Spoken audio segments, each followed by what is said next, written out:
L'actualité à la une, le coronavirus vide les églises alors qu'on est à Pâques. Juste un minimum pour la veillée pascale célébrée dans la sobriété à la cathédrale Notre-Dame de Lourdes de Bobo-Dioulasso. Tout comme en Europe, prêtres et fidèles ont dû s'adapter aux mesures anti-coronavirus. L'ombre du Covid-19 plane également sur nos us et coutumes. La célébration des mariages coutumiers, des circoncisions en pays siamou reporté, un rituel qui habituellement se tenait courant mars et avril. L'Espagne, deuxième pays européen touché par la pandémie du Covid-19, commence à souffler plus de 16 000 morts, mais le nombre de décès par jour a baissé hier, 510 morts enregistrés. Voilà pour le sommaire, mesdames et messieurs. Bienvenue. Ce communiqué avant de commencer au regard de l'évolution de la situation sanitaire liée au coronavirus au Burkina Faso, la communauté éducative, éducation nationale, enseignement supérieur et structures de formation professionnelle est informée que la reprise des activités pédagogiques initialement prévues pour le mardi 14 avril 2020 est reportée au mardi 28 avril 2020. Le gouvernement rassure la population que les concertations sont en cours pour la réouverture des classes dans les conditions optimales de sécurité sanitaire des apprenants et des enseignants. C'est signé le ministre de la Communication et des Relations avec le Parlement, Rémi Fluence Dangino. Dieu le disait, le Covid-19 nous impose ses règles. Pour l'une des rares fois, la veillée pascale a été célébrée dans la sobriété à la cathédrale Notre-Dame de Lourdes de Bobo-Dioulasso. Pas de chorale ni de baptême. Une messe à minima avec toutefois la même ferveur religieuse pour la paix et la santé au Burkina. Hassan Gourabou et Karim Sissé. Reportage.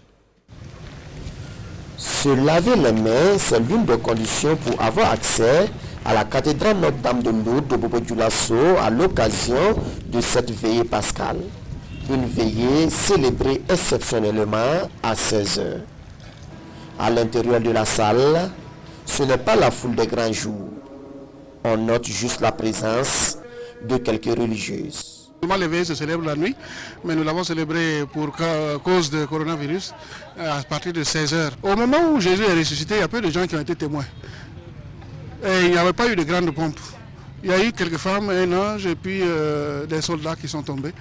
Et donc, nous devons comprendre que cet événement qui est de grande envergure, certainement pour l'humanité, n'a pas nécessairement besoin de toute la foule qu'il faut. Mais nous savons que toute la foule des chrétiens, même s'ils ne sont pas venus à la messe, ils ont célébré avec joie cet événement parce qu'ils l'attendaient. À cette commémoration de la résurrection du Christ, pas de chorale, ni de nouveaux baptisés, tout se passe dans la sobriété. Malgré l'absence de la grande majorité des fidèles chrétiens, Pâques a été célébré à la cathédrale Notre-Dame de Lourdes avec la même ferveur religieuse. Nous avons vécu cette messe vraiment dans la sérénité toujours, malgré que nous regrettons quand même l'absence des autres fidèles. Mais nous savons que tous ils sont en union avec nous. Et en présentant notre prière, nous pensons à eux aussi dans les familles, puisqu'ils suivent les médias et ils prient avec nous. Nous disons merci au Seigneur pour ce qui se passe et nous continuons de le supplier pour qu'il puisse apaiser notre pays, apaiser notre monde. Parmi les fidèles du jour, on note la présence du couple Go. Un couple qui a eu la chance de participer à cette messe uniquement réservée aux sœurs religieuses. Donc quand on est arrivé, on a vu que les gens se rentraient. On était tout contents. On a dit, c'était les religieux seulement. Bon, par la grâce de Dieu, ils ont accepté. Vraiment, c'était pour nous vraiment une grande joie, un honneur de pouvoir vivre le Christ ressuscité, voilà, avec le curé et puis les religieuses.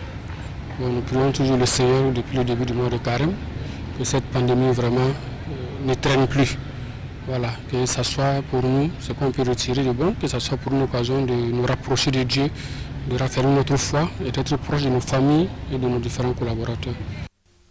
Du côté de la Fédération des Églises et Missions évangéliques, le mot d'ordre cette année à Bobo-Dioulasso est de passer la veillée pascale à domicile.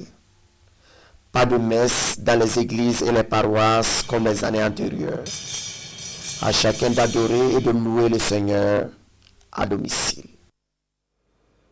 Aujourd'hui, dimanche, c'est la Pâque, une fête qui commémore la résurrection du Christ. Elle est la plus grande célébration chez les chrétiens, mais cette année, chez les églises, se sont vidées à cause de la pandémie du coronavirus. À Kaya, dans le centre-nord, la messe de la veillée pascale a été totalement assurée par des hommes en soutane. Les échos avec Martin Ouedraogo et Jacques Ouedraogo. Une église quasiment vide, pas de chorale, ni de fidèles catholiques à cette veillée pascale. Une célébration assurée uniquement par des hommes en soutane. Cette messe s'est voulue sobre au regard des mesures prises pour barrer la route au Covid-19. J'avoue que je ne suis pas habitué à célébrer la grande fête de Pâques dans un contexte si dépouillé. C'est généralement de grands transports, de chants, de danse. Et vraiment, vous sentez qu'il y a quelque chose qui se passe. Mais là, c'est très, très dépouillé. Mais je me dis que ce n'est pas quelque chose d'anormal. Parce que, comme je le disais aussi à la fin de la messe, je pense que les témoins de la première Pâques, la résurrection du Christ, n'étaient pas plus nombreux que nous. La fête de Pâques, c'est aussi la célébration du sacrement de baptême. Mais cette fois-ci, pas de nouveaux baptisés, coronavirus oblige. L'évêque du diocèse de Kaya appelle les catéchumènes à la patience. Lorsque la situation serait un peu plus saine, nous choisirons une date pour célébrer ces baptêmes-là. Voilà pourquoi nous encourageons les catéchumènes. Il ne faut pas qu'ils baissent les bras, il ne faut pas qu'ils désespèrent en se disant mais les baptêmes n'auront pas lieu cette année. Si, les baptêmes auront lieu cette année. Parce qu'il y va de notre intérêt. Je l'ai dit, c'est la croissance numérique de notre Église, mais c'est aussi la croissance de l'Église en qualité. Une fête sans ambiance, mais l'essentiel selon Monseigneur Théophile Naré est que le Christ est ressuscité. Et chaque chrétien doit être prêt à témoigner cette résurrection. Direction Gawa, c'est connu, la pandémie du Covid-19 ne permet pas aux chrétiens de se rassembler et de prier ensemble. Eh bien, nous nous sommes invités dans la famille Lompo. Après une prière commune en famille, l'on a aussi suivi en direct la messe célébrée par le pape François. Elvis Tuna et Lambert Souma. Reportage. Cette année, Yempabu René Lompo ne pourra pas célébrer avec sa chorale la résurrection de Jésus-Christ comme à l'accoutumée. La pandémie de Covid-19 oblige. Vraiment, ça fait très très mal au cœur. Sinon, la Pâque, c'est un très grand jour pour nous parce que le Christ a triomphé de la mort. Malheureusement, avec cette pandémie, nous avons suspendu toutes les répétitions et ça fait très très mal au cœur. Nous ne pouvons pas chanter, magnifier notre joie parce que le Christ est ressuscité dans les morts. Madame Lompo est choriste également. C'est une première pour elle de célébrer la Pâque à la maison. Cette année, vraiment c'est particulier puisque depuis que je suis née, c'est la première fois que je vois l'église fermée, temple fermé, les mosquées fermées. Vraiment c'est très dur, très dur. Malgré ce contexte particulièrement difficile pour ces chrétiens, il n'est pas question pour la famille Lompo de manquer ce moment intense de spiritualité. Nous suivons la messe à la télé, présidée par le pape. Mais avant la messe, nous avions initié un rosaire. Nous avons prié ce matin avant de commencer à suivre cette messe. Et nous prions le bon Dieu, car à travers le Christ ressuscité, nous puissions vaincre ce mal qui nous a tant créé tant de victimes dans ce monde. Après ce moment de prière, Dame Lompo a prévu un repas familial dans la sobriété. Monsieur aime le spaghetti, donc j'allais faire spaghetti au soumala. Et les enfants aiment couscous, donc j'allais faire ça. Pour moi, c'est du barbel là je voulais faire. Malgré tout, on fait en famille. Ici, dans la famille Lompo à Gawa, la commémoration de la résurrection du Christ est l'occasion de prier pour les différentes victimes du Covid-19 avec l'espoir qu'un remède sera trouvé au plus vite contre cette maladie. En Europe, prêtres et fidèles ont dû s'adapter aux mesures anti-coronavirus. Un week-end pascal pas comme les autres, totalement bouleversé par la pandémie du Covid-19. Regardez. Les églises polonaises sont habituellement bondées pendant les célébrations de Pâques. Mais cette année, pandémie de coronavirus oblige, les églises ont dû s'adapter, comme ici à Varsovie. Les confessions se déroulent sur le parking à travers une vitre de voiture ou sur 2 chaises suffisamment éloignées pour respecter la distanciation sociale. En Roumanie, les forces de l'ordre ont dû intervenir pour limiter les accès du plus grand marché de produits frais de la capitale. Les autorités avaient recommandé à la population de rester confinée. Des mesures difficilement appliquées alors que le pays voit une augmentation du nombre de cas. En Serbie, ce type de drone conçu pour pulvériser des pesticides a contribué à la désinfection des lieux publics. En Lituanie, 300 checkpoints comme celui-ci ont été mis en place dans l'ensemble du pays pour dissuader la population de se déplacer pendant le week-end de Pâques. 3000 policiers ont été déployés sur le territoire. Enfin, en République tchèque, les pensionnaires d'une maison de retraite de la ville d'Ostrava ont pu profiter d'un concert d'accordéon. Un moyen de se distraire à l'issue d'une semaine sainte bouleversée par la pandémie de coronavirus. Retour chez nous au Faso, l'heure est au renforcement des actions de prévention du Covid-19. Le nord du pays jusque-là épargné joue la carte de la prudence. Le comité régional vient d'élaborer son plan de riposte évalué à 800 millions de francs CFA. Retrouvons sur place à Ouaïbia, Irénée Kabouré et Alidou Alain Savadogo. La région du Nord dispose désormais d'un référentiel de lutte contre la maladie à coronavirus. C'est un plan de prévention et de riposte élaboré et adopté par le comité régional de riposte à la pandémie. Il prend en compte les suggestions de plusieurs secteurs de développement de la région. Tous les services déconcentrés de l'État, qu'ils soient civils ou militaires ou paramilitaires, ont fortement contribué à l'élaboration de ce plan. Les collectivités territoriales n'ont pas été en marge, ainsi que tous les partenaires au développement de notre région. Ce référentiel de travail va faciliter la mise en œuvre des activités du comité régional. Un plan élaboré en fonction du plan national de riposte au Covid-19. Son coût estimatif est de 800 millions de francs CFA. C'est un plan régional où nous avons voulu prendre en compte l'ensemble des contributions des différents acteurs. Et il couvre non seulement les aspects donc de communication, de prise en charge, de logistique, de laboratoire, mais aussi les aspects donc de coordination. À la date du 9 avril, la région du Nord compte 0 cas de Covid-19. Le gouverneur de la région salue donc l'engagement de la population dans la lutte contre la maladie et l'invite à maintenir la garde. La santé d'abord, le reste ensuite, a-t-on coutume de dire. Le Covid-19 entraîne le report de la célébration des mariages coutumiers et des circoncisions en pays siamo. C'est dans le Kénédougou, ce rituel qui se tient habituellement courant mars et avril est déprogrammé après concertation entre autorités provinciales, municipales et les garants de la tradition siamo. Manika Ien et Karim Sissé, explication. Les mois de mars et d'avril sont généralement les mois par excellence de célébration des mariages coutumiers, des circoncisions et autres actes d'initiation coutumière en pays siamou dans la localité de Orodara. Des événements importants qui drainent annuellement du monde. Cette année, le Covid-19 oblige à un décalage de la date prévue pour les rituels. Avant de prendre ces décisions, nous avons pris le soin de discuter avec les autorités coutumières et religieuses, notamment les chefs de village et les chefs de canton. Et donc, toutes ces personnes ont adhéré à notre vision parce qu'on dit mieux vaut prévenir que guérir. Et donc, aujourd'hui, les gens sont dans cette dynamique-là. Et effectivement, à Ourdra, tout le monde y a adhéré. Des mémoires des dignités siamou, c'est l'une des rares fois où ces événements connaissent une déprogrammation. Passage de l'adolescence à la puberté pour quelqu'un, ça signifie beaucoup de choses. Donc c'est le moment pour la famille de magnifier en sorte le comportement exemplaire ou non de l'enfant. Donc compte tenu de la maladie que tout le monde connaît, les notables et puis les coutumiers se sont réunis.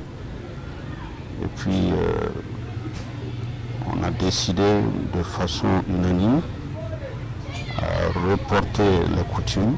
Les élus aux différents rites initiatiques et les prétendants au mariage de cette année en pays Chamou vont devoir patienter le temps que la guerre soit remportée contre cette maladie virale. Ils pourront alors sereinement et sainement célébrer leurs noces ou descendre dans les bois sacrés pour la célébration de leur passage à l'âge adulte. L'humanité paye un lourd tribut depuis l'avènement du coronavirus. Tous les pays sont victimes des conséquences sociales et économiques de la pandémie. Même là où la maladie n'est pas présente, la psychose gagne la population. Marchés, bars et restaurants se ferment et le personnel en chômage technique. Dans la cité de Nabakango, le secteur de l'hôtellerie va mal. Constat de Issoufou Kaboré et Abdul Rasmane Zongo. C'est une incursion, un détour dans l'univers hôtelier de Waluya pour se faire une idée de l'incidence économique du coronavirus. Nous avons vu des hôtels 3 étoiles déserts, sont aussi quasiment fermés, chambres, restaurants, salles de conférence et bars. On note également des tables chauves ou sans nappe, superposées, des chaises empilées ou rangées au magasin. Dans ce cas, et c'est confirmé, on dit que le Covid vide et plombe les ailes des hôtels qui battent de l'aile. Le personnel, lui, s'il ne travaille pas en nombre ou effectif réduit, il est plutôt mis en retraite anticipée. Et tout le personnel qui, même s'il vous reste 1 mois, 1 an, 2 mois pour prendre la retraite, moi je vous donne la retraite. Frappé de plein fouet par la pandémie, l'économie mondiale vacille et est sous perfusion, voire sous réanimation, et a donc besoin d'oxygène ou de respirateurs. Les hôtels du Yatenga ne sont pas en marge de cette sécheresse financière inédite. Puis 1 mois, je pense qu'on avait jusque 2 clients. Pourtant, avant le Covid-19, on pouvait quand même avoir une vingtaine, une trentaine de clients, puisque nous avons 42 chambres au total. La pandémie a fait qu'il faut éviter les regroupements. Donc, du coup, en matière d'hébergement, on n'a plus de clients. Du coup, notre activité est vraiment à 100%, sinon je dirais 200% catastrophique. Ainsi, face à ce diktat du coronavirus, un seul vœu demeure, rester philosophe ou religieux. Des dirigeants, nous, on souhaite au bon Dieu que notre solution vienne les aider, à nous aider. À la date du 9 avril 2020, la région du Nord en général et la province du Yatenga en particulier ne connaît pas encore un seul cas de maladie à coronavirus et alors n'est pas en quarantaine. Par contre, le secteur de l'hôtellerie semble être en quarantaine, du moins économiquement parlant. Les mesures barrières, une nécessité pour briser la chaîne de contamination du coronavirus. Mais ces restrictions impactent notre quotidien. Les économies de nuit s'effondrent.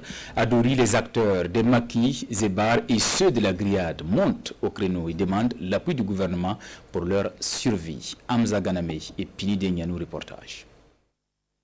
Cet homme est connu sous le nom de Drogba Adori, vendeur de poulet braisé les nuits. Aujourd'hui, il enregistre des méventes dues aux mesures restrictives du gouvernement dans le cadre de Covid-19. Ce poulet qu'on fait, si on a fait aujourd'hui, ça peut faire 3 jours comme ça. Bon, ça ne va pas. On peut vendre 5 poulets, 6 poulets comme ça par jour. Vraiment, ça ne va pas. Tu payes un poulet, tu payes les coins. Ah, tu vas faire comment? Ça ne va pas du tout. Vous-même, vous voyez les coins. Il n'y a rien. Même le poulet d'hier, là, il y en a. Avant-hier, il y en a. On a mis dans le frigo fatigué. Si on sort dans les journées, les gens ne payent pas. La nuit aussi, c'est très court. 1 heure de temps, on ne peut pas travailler. Donc, c'est ça qui est là. Pierre Bombondi dit Soumbala est expert du poulet sauté au Soumbala devant un maquis de la place. Pas de visiteurs ni de clients. Il dit remettre son sort dans les mains de Dieu et les autorités compétentes. Nous demandons vraiment l'aide du gouvernement. À Dori, nous entendons parler de la maladie à coronavirus, mais il n'y a pas de cas avérés. Je suis un vendeur de poulets la nuit devant ce maquis. Tout est fermé. Je vendais 50 à 60 poulets par jour. Aujourd'hui, je ne vends que 5 à 7 poulets par jour. Je dois manger et mes enfants. Dans ce restaurant, pas de place assise, il faut emporter sa commande. Hélas, les clients se font attendre. Il n'y a pas de clients. Actuellement, il n'y a pas de clients. Il n'y a personne qui achète, tout est bloqué. Il n'y a pas de clients. Même ce matin, je suis sorti, j'étais beaucoup de condiments. Voilà, il n'y a pas de clients. Manger, ça reste, or tu ne peux pas revendre. Il fait chaud. Tu es obligé de jeter. Donc on est obligé de tout diminuer. On fait tout un peu seulement. Mais le meilleur, que Dieu nous protège. Des loyers et des employés à payer. Ces hommes et femmes dites commerçants de nuit demandent l'accompagnement du gouvernement afin d'éviter la faim et le chômage.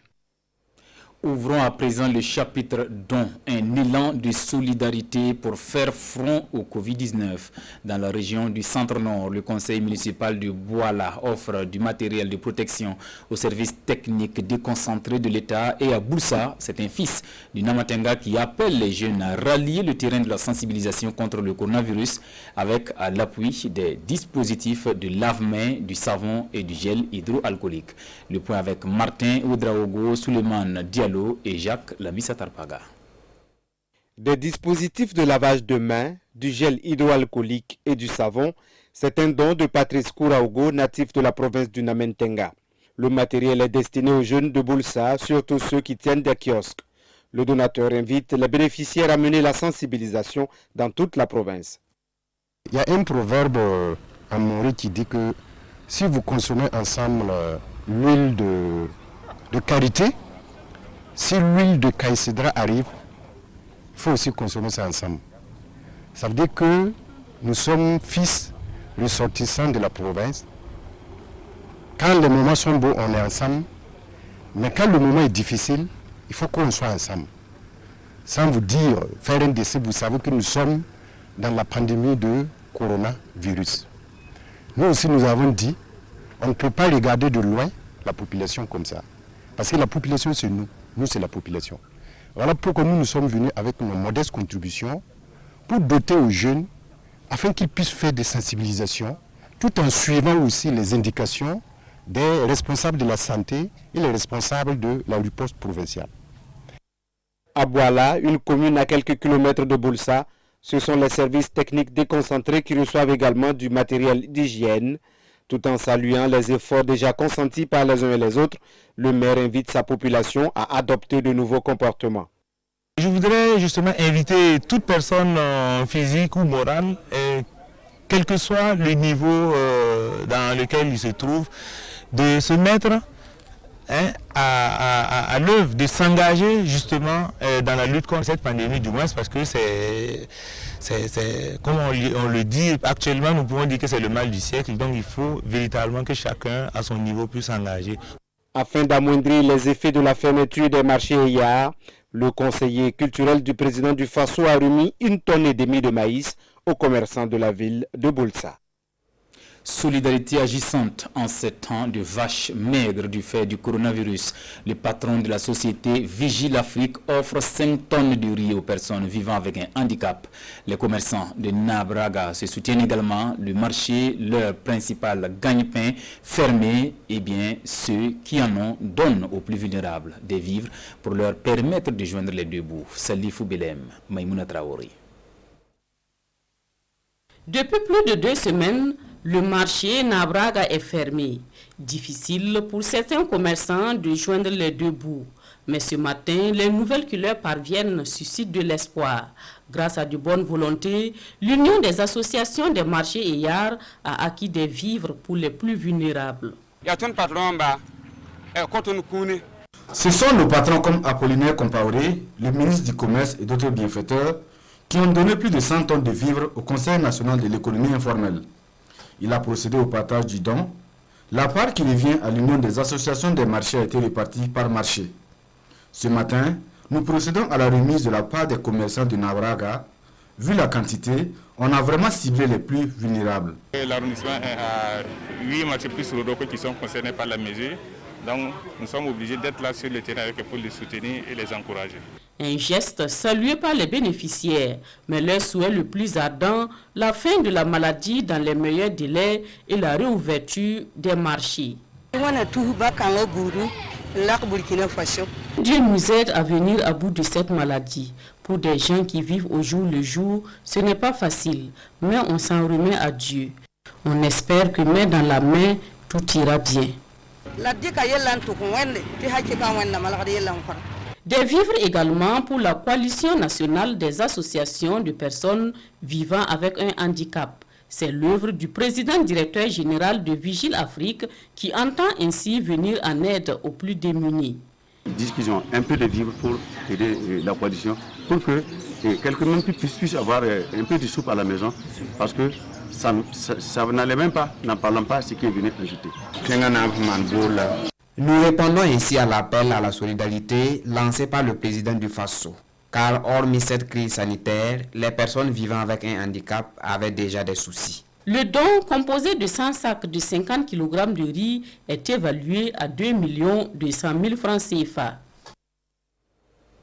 Les mains chargées. L'association Femmes engagées du Burkina répond favorablement à l'appel à solidarité lancé par le président du Faso aux premières heures du Covid-19 au Faso. Des vivres, des vêtements et du matériel de protection, tout presque. Hier, 1 500 000 francs CFA investis pour ce don destiné aux personnes vulnérables de l'arrondissement 7 de la ville de Ouagadougou. La cérémonie de remise en image avec Césaire Carrefour et Oumou Sissé.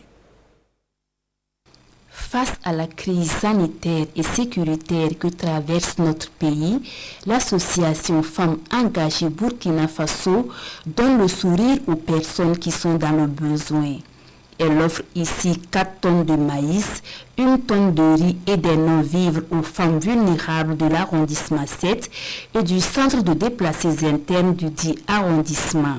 Nous avons prévu dans nos objectifs de travailler à pouvoir soutenir la femme et l'enfant en situation de précarité. Donc c'est pour l'atteinte de cet objectif que nous avons répondu en même temps à l'appel du président du Faso ce matin pour aussi apporter notre geste, notre part de solidarité dans cet élan en marche. Ce que l'on peut dire, c'est merci. Ce don est un grand soulagement pour nous, car beaucoup d'entre nous vivons au jour le jour. Et avec ce don, nous allons pouvoir respecter la mesure. D'une valeur de 1 500 000 francs CFA, ce don est le premier d'une longue série selon Azeta Ouedraogo. Car depuis la prise de mesures par le gouvernement, pour stopper la propagation du Covid-19 au Burkina Faso, nombreuses sont ces femmes qui vivent dans une situation de précarité. À l'international, l'Espagne, toujours en confinement, deuxième pays européen touché par la pandémie du Covid-19. Plus de 16 000 morts, mais le nombre de décès au quotidien commence à baisser dans ce pays. 510 morts enregistrés hier. Suivons. La plage de Barcelone, toujours aussi vide. L'Espagne est confinée depuis bientôt 1 mois et les chiffres donnés par les autorités sont désormais encourageants. Pour la 3e journée consécutive, le nombre de décès en 24 heures est en baisse. Ce samedi, il est de 510 personnes mortes du coronavirus selon le ministère de la Santé. Il faut remonter au 23 mars pour un bilan quotidien aussi bas. L'Espagne, deuxième pays le plus gravement touché en Europe, compte 160 000 cas de Covid-19. Parmi eux, quelques 16 000 personnes ont perdu la vie depuis le début de l'épidémie. Le pays pourrait donc avoir enfin atteint un plateau, mais il faut tout de même rester prudent, car après plusieurs jours de baisse, le nombre de décès était reparti à la hausse le 6 avril dernier. Quant au masque, il est aujourd'hui conseillé lors des déplacements en transport en commun. Des distributions auront lieu dans les stations de métro dès la semaine prochaine. Je reprends pour vous ce communiqué du gouvernement au regard de l'évolution de la situation sanitaire liée au coronavirus. Au Burkina Faso, la communauté éducative, éducation nationale, enseignement supérieur et structures de formation professionnelle est informée que la reprise des activités pédagogiques initialement prévues pour le mardi 14 avril 2020 est reportée au mardi 28 avril prochain. Le gouvernement rassure la population que les concertations sont en cours pour la réouverture des classes dans les conditions optimales de sécurité sanitaire des apprenants et des enseignants. Voilà pour l'essentiel de l'actualité du Covid-19 de cette journée. Pascal, bonne fête et merci de la fidélité à la RTB.